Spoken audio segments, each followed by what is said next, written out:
నమస్కారం అండి. నేను మీ నండి రవికుమార్‌ని. చాలామంది అడుగుతున్నారు, ఏవండి ఇంతమంది రియల్ ఎస్టేట్ ఏజెంట్స్ ఉన్నారు గదా! ఈ ఏజెంట్స్ ఆలోచన ఎలా ఉంటుంది? అంటే టువర్డ్స్ కస్టమర్స్ పట్ల ఏజెంట్స్ ఆలోచన ఎలా ఉంటుంది? వాళ్ళకి ఎంత మాత్రం వాళ్ళకి ఇన్ఫర్మేషన్ ఉంటుంది? వాళ్ళు ఏ విధంగా మనకి రికమెండ్ చేసేటప్పుడు వాళ్ళు గూడా అన్నీ మన వైపు నుంచి కూడా ఆలోచించి చెప్తారా? నన్ను అంటే పర్టిక్యులర్‌గా మీ అనుభవాన్ని షేర్ చేసుకోమంటున్నారు. ఆ విషయం ఇవాళ ఆలోచిద్దాం. ఏజెంట్స్ అంటే ఇప్పుడు గతంలో ఏంటంటే కార్పొరేట్స్ రియల్ ఎస్టేట్ రంగంలో చాలా తక్కువ మంది ఉండేవాళ్ళు. ఇప్పుడు కార్పొరేట్స్ చాలా వచ్చేసారు. అంటే కార్పొరేట్స్ ఏంటంటే కంపెనీలు, పెద్ద పెద్ద కంపెనీలు వచ్చేసాయి. ఇవాళ హైదరాబాద్‌లో ఎంఎన్‌సి కంపెనీస్ కూడా ఇన్వెస్ట్ చేస్తున్నాయి. ఎంఎన్‌సి కంపెనీస్ అంటే ఈ సాఫ్ట్‌వేర్ కంపెనీస్ కాదు. Real estate MNC companies. Real estate MNC companies అంటే లిస్టెడ్ కంపెనీస్. అంటే ఆల్రెడీ అంటే పెద్ద పెద్ద లార్జ్ కార్పొరేట్స్ అయిపోయినవి. చిన్న చిన్న వాళ్ళు ఎలాగో ఉన్నారు. ఇక్కడ ఎదిగి ఇక్కడ చేస్తున్న వాళ్ళు ఇలాగో ఉన్నారు. ఇప్పుడు మనం పెద్ద పెద్ద పేర్లు చెప్పుకోవాలనుకోండి. ఒక బ్రిగేడు, ఒక ప్రెస్టీజి ఇట్లాంటి కంపెనీస్ అన్నీ కూడా మనకి ఇక్కడ ఇన్వెస్ట్ చేస్తున్నాయి. చాలా ఎక్కువగా ఇన్వెస్ట్ చేస్తున్నాయి. అటు పక్కన ఎల్ఎన్‌టి ఇన్వెస్ట్ చేసింది.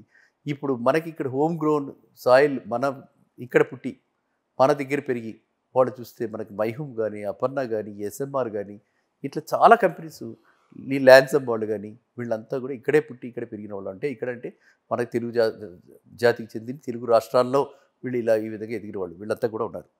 సో, ఇప్పుడు మరి అశోక బిల్డర్స్ గాని అంటే ఎప్పుడో చాలా 40, 50 ఇయర్స్ ఓల్డ్ ట్రాక్ ఉంది. ఇప్పుడు అశోక బిల్డర్స్ నెక్స్ట్ జనరేషన్ వాళ్ళు కూడా వచ్చేసారు.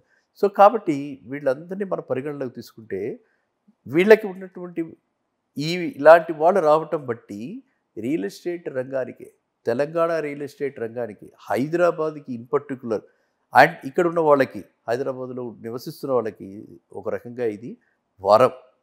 ఎందుకు అంటే కార్పొరేట్స్ వాళ్ళు they are here to stay. అంటే వాళ్ళు ఈ రియల్ ఎస్టేట్ రంగంలోనే ఉంటారు కాబట్టి, వాళ్ళు చాలా మటుకు ఆ ఒక్క ఎక్కడైనా సరే వాళ్ళు ఇందులో ఎప్పుడైతే లాంగ్ టర్మ్ వ్యూ ఉంటుందో, అప్పుడు షార్ట్ టర్మ్ వ్యూ తీసుకొని మోసం చేసి పారిపోదాం అని అనుకోరు కాబట్టి, వాళ్ళు ఏది ప్రామిస్ చేశారో అది డెలివరీ చేద్దాం అనుకుంటారు కాబట్టి, కమిటెడ్‌గా ఉంటారు కాబట్టి, వాళ్ళు ఏజెంట్స్‌కి ట్రైనింగ్‌లు ఇస్తూ ఉంటారు. ఇంపార్టెంట్ పాయింట్ ఏంటంటే, ఇదివరకు ఏజెంట్స్ అంటే చిన్న చిన్న బ్రోకర్స్ లాగా అనుకునేవాళ్ళు. ఇదివరకు ఏజెంట్స్ అంటే ఫ్లై బై నైట్ ఆపరేటర్స్ అనుకునేవాళ్ళు. అంటే ఈ రాత్రి చెప్పేయటం, బుక్ చేయించేయటం, పారిపోవటం. ఈ విధంగా ఉండేది. అట్లాంటిది ఇప్పుడు ఒక సిస్టమాటిక్‌గా ఏజెంట్స్‌కి కూడా ఎన్రోల్‌మెంట్ ఉంది. రెరా ఎన్రోల్‌మెంట్ ఉంది. రెరాలోనే ఎన్రోల్ అయిన ఏజెంట్స్ అయితే వాళ్ళకి ఒక ఫిక్స్డ్ రెమ్యునరేషన్ ఉంది. మేబీ 2%. అది వాటెవర్ రెరా స్టిప్యులేటెడ్ రెమ్యునరేషన్ ఉందో అంతే వాళ్ళకి వస్తుంది. అంతే తప్పితే వాళ్ళు ఎక్కువ అమ్మితే ఎక్కువ కమిషన్ వస్తుంది. బిల్డర్ ఎక్కువ ఇచ్చేస్తారు, డెవలపర్ ఎక్కువ ఇచ్చేస్తారని ఉండదు. కాబట్టి ఇప్పుడు ఏజెన్సీ స్ట్రక్చర్‌ని అంత బాగా రెగ్యులేట్ చేశారు.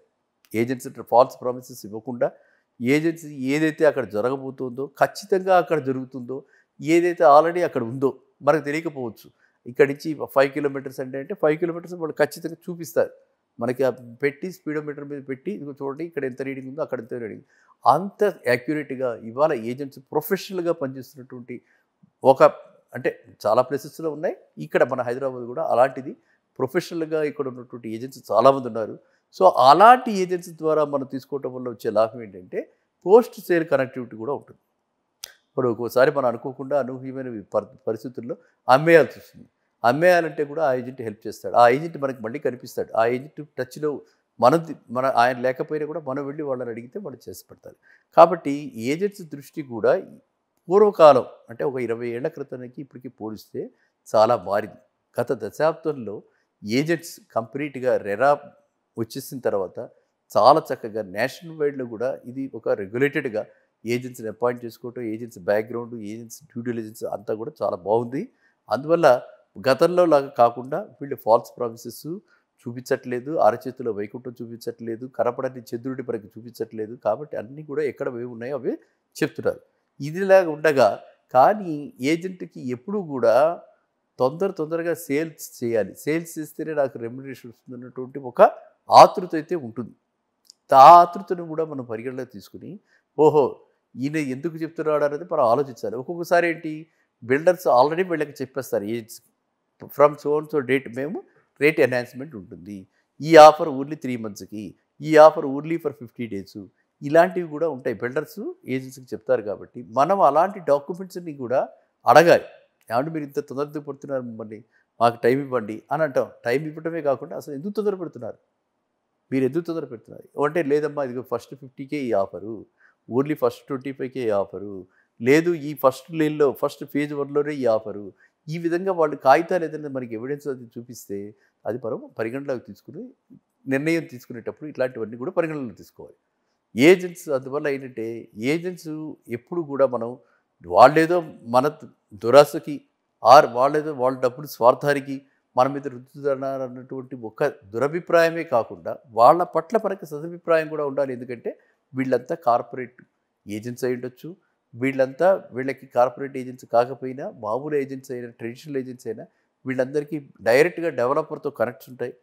డెవలపర్స్ అంటే ఒక పార్ట్నర్ తోటి నలుగురు పార్ట్నర్స్ ఉంటే ఒక పార్ట్నరు ఇద్దరు పార్ట్నర్స్ ఉంటే వీళ్ళకి డైరెక్ట్గా పర్సనల్ తెలుసుంటాయి. వాళ్ళు వీళ్ళకి ఏదైనా చెప్పుంటారు. ఇలాంటివి కూడా మనం తీసుకుని అది ఎంతవరకు నిజమా కాదని బేరీజులోకి తీసుకుని మన నిర్ణయాన్ని మనం ఎంత వీలైతే అంత తొందరగా తీసుకోవాలి. ఏమండి, అందువల్ల ఏంటంటే ఏజెంట్స్ పర్సే ఎవరిని కూడా మనం ఒక గ్రూప్ ఆఫ్ పీపుల్ని మంచి చెడుగా మనము నిర్ణయించకూడదు. ఇండివిజువల్ వ్యక్తుల్ని మనం ఆ వ్యక్తితో మాట్లాడితే మనకి సగం అర్థమైపోతుంది.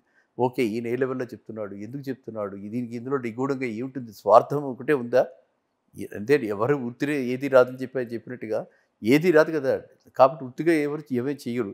సో ఎందుకు చెప్తున్నాడు ఏంటి, మన శ్రేయోభిలాషలా చెప్తున్నారా, లేదా మనకి ఓన్లీ ఆయనకు వచ్చే రెమ్యునరేషన్ గురించి చెప్తున్నాడా అన్నది మనం ఈజీగా ఐడెంటిఫై చేయొచ్చు.